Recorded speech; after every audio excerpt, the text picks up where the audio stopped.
Welcome Kasturians.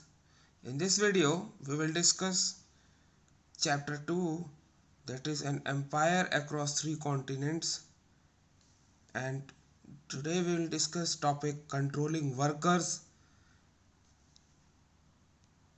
and social hierarchies. When we see the Roman Empire, it was slavery that was very deeply rooted in ancient American world and the Roman world also. Slavery was institutionalized, that is, it was patronized by the empire and it was greatly used as labor. But it was not always that the slaves were used in each and every field or each and every area. The peaceful conditions that prevailed in the first century that led to decrease or decline in the supply of slaves, and those who were involved in slave labor or those who were actual users of slave labor, they have to turn to different techniques to for keep on increasing or for a continuous supply of slaves. And these techniques, they involved slave breeding, or they started looking for cheaper substitutes like wage labor, which was easily dispensable. Now, what is slave breeding? Slave breeding actually refers to the practice of encouraging female slaves and their partners to have more children, who would of course be slaves. Now, slave labor, it was not employed in every field or everywhere because it was very difficult, as the slaves, they have to be fed not during the working hours or during the working period, but even after that. And to maintain slaves after feeding them for the entire year, it became too expensive for such jobs. So in some places or for some jobs, instead of slaves, the free laborers, they were used. So as the peace it established in the first century, the supply of labor decreased and the slave users, they have to turn for slave breeding, and they have to use cheaper substitutes like wage labor. Most of the time free labor was used. Why? I just told, as the slaves have to be provided with food and maintained throughout the year, that proved to be expensive. That's why the slaves were not employed in agricultural sector. On the other hand, the slaves and freedmen, they were extensively used in jobs where labor was not required in large number, like in business management, that is, as business managers. It was a presumption on the basis of the historians' accounts that without supervision no work would ever get done. So supervision was most important for both freed slaves and slaves. Freed slaves are the slaves who were set free by their masters. And when it comes to business managers, the freed slaves, they were given money from their masters to run business in their name, or even sometimes these slaves, they were found to run their own business by using the money of their masters, and it is evident from some letters which have been found in the excavations. Also, since the presumption of supervision was there, that without supervision no work would get ever done, so for better supervision the slaves were grouped into gangs of 10. And why it was done? So that it could be easy to see who is putting in effort and who is not. But this method was criticized by some historians, some writers like Pliny and Elder. They were of the opinion that the slave gangs were the worst method of organizing production because slaves who worked in gangs were usually chained together by their feet. And although it looks harsh, but even in today, when we see in modern factories, such similar principles of labor control are being enforced. Also, the owners, they were having a type of agreement between the private employees and their workers, which were known as the debt contracts. And in these debt contracts, it was claimed that the employees were in debt to their employers, and as a result they were under high and tighter control. A large number of families went in debt bondage in order to survive, especially in rural areas. And this practice of putting a strict control over the workers by putting chains in their feet, these are termed as draconian practices. Draconian practices refers to the harsh practices, and this name draconian is coined by an early 6th century Greek lawmaker called Draco, who was in the opinion as the penalty for most crimes is death. So these conditions were leading ultimately to the death, and that's why such conditions and the following of such conditions is known as draconian practices. Apart from the debt contracts, it has been found by some letters or the documents found from the Augustus period that sometimes the parents, they sold their children into servitude for periods of 25 years.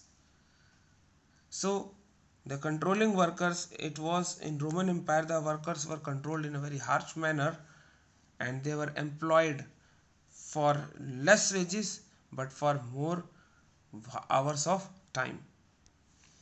Now we will see the social hierarchies in the Roman Empire as visible according to the classification done by Tacitus.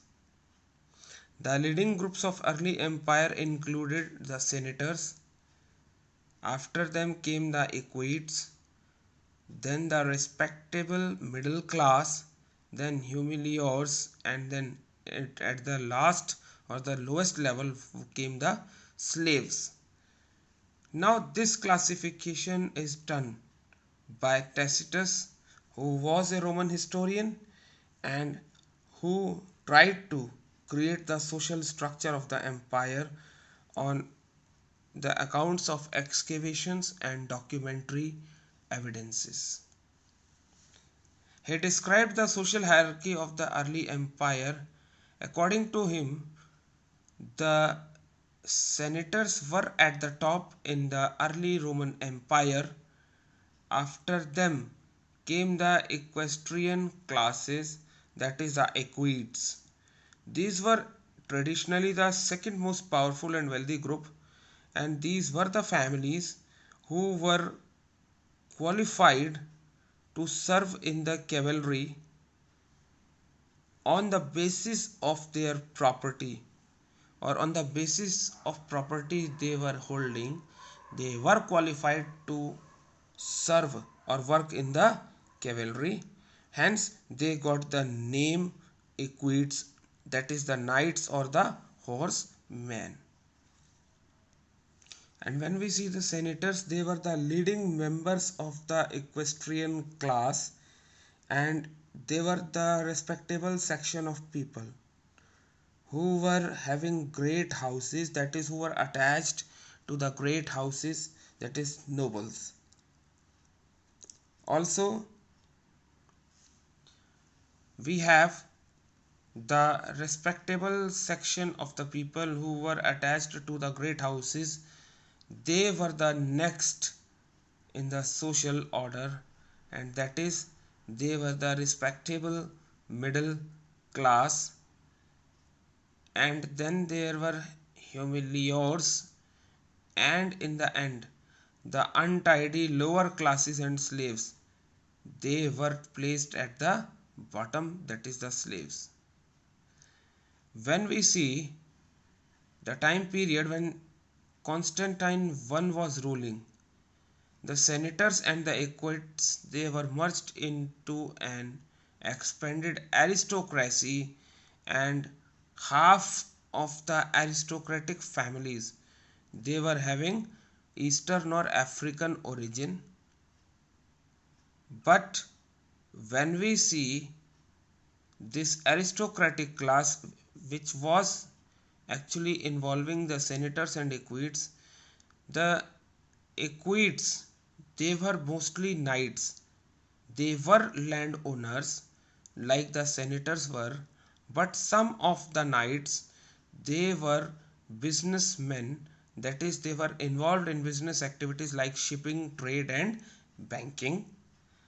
And this aristocracy which emerged late, that is the late aristocracy, the late Roman aristocracy, it was very wealthy but was less powerful than purely military elites who were basically coming from or who were belonging to the non-aristocratic backgrounds.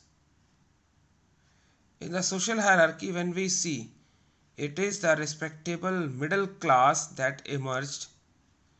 It consisted of persons who were working in bureaucracy and army, and they were more prosperous merchants and farmers who were a part of this respectable middle class. This was middle class. They were not so powerful, but they were not also very weak. Instead, they were respectable in the sense as they were serving in major political and social institutions, like they were working in bureaucracy, they were working in army, and they were merchants who were actually holding the supply of food grains and other materials throughout the empire.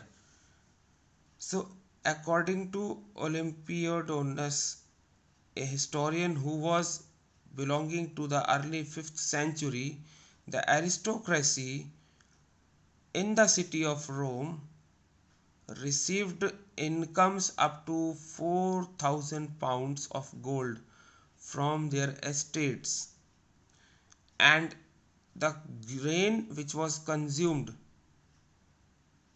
the wine which they used or they drank, and the other produce which, if it was sold, it have amounted to 1/3 of the income in gold. The income of the households at Rome of the second class was 1,000 or 1,500 pounds of gold, and below the middle class were the vast class collectively known as the humiliors. It means the lower. It consisted of the rural laborers, the workers in industrial and mining establishments, the migrant workers who were actually working in the fields for grain or food and olive harvests, and building industry, construction industry, some of the artisans who were self-employed, who were in better conditions than the wage workers. Also a large number of casual laborers who were employed in big cities, and finally the slaves. These all people were included in the lower class or the humiliors. So this was the social hierarchy that was prevalent in Roman Empire. The concluding part we will discuss in the next video. Thank you. Have a nice day.